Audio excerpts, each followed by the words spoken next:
की खेती देखी कर गर्व ही किया किसान, अजहूँ झोला बहुत है घर आवे तब जान। जिस प्रकार से फसल को पका हुआ देखकर किसान अहंकार में भर उठता है कि अब तो हम धनवान हो जाएंगे, बहुत अच्छी फसल हुई है, लेकिन प्रकृति का एक झोंका ही उसे ले बैठता है, खेत में ही सड़ जाती है फसल। कभी कभी आंधी तूफान वर्षा ओले, कभी भी ये प्रकृति आपदा आ सकती है और फसल घर न जाके खेत में ही रह जाती है। इसी प्रकार इस राखी के द्वारा सदगुरु कबीर साहिब साधक को समझाते हैं, ऐ साधक, तू अपनी साधना पर गुरूर मत कर। जरा सी असावधानी से, जरा से मन की कुचाल में फंसकर सब कुछ बर्बाद हो जाता है। जो शिखर पर चढ़ा हुआ है, अगर वो गिरता है तो चकनाचूर हो जाता है। सड़क पर गिरता है तो घुटने ही फूटेंगे, लेकिन जो शिखर पर चढ़ा हुआ है वो शिखर से गिरेगा तो कुछ भी बचेगा नहीं। तो साधक को समझाते हुए साहिब कहते हैं,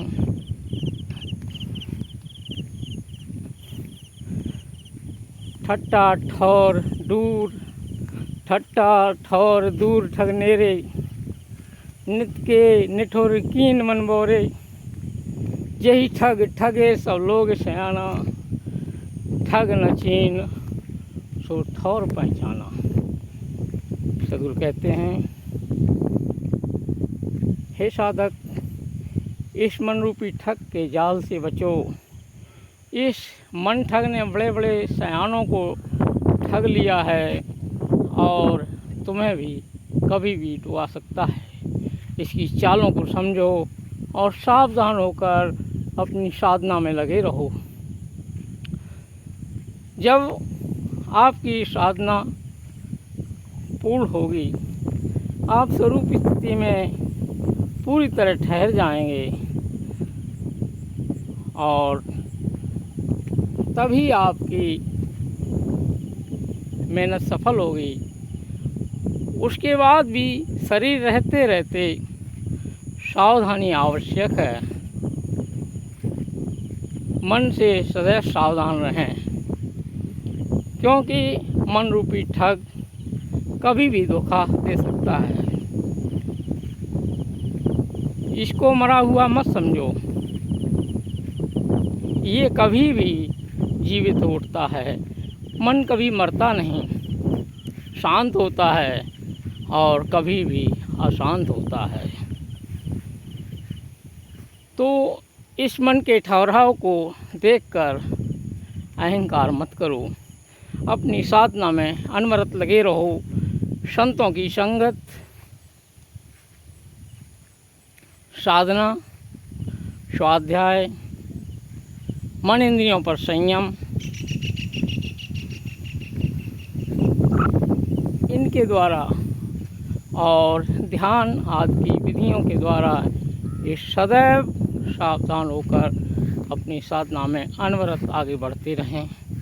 अपनी स्वरूप स्थिति का सदैव स्मरण रखें, कभी उसे भूलें नहीं, कभी उससे विलग न हों। हर समय ये महसूस करें, ये शरीर तो नश्वर है, ये शरीर तो कभी भी छूट जाएगा और हमारा निस्वरूप यही सदैव रहने वाला है, अविनाशी है।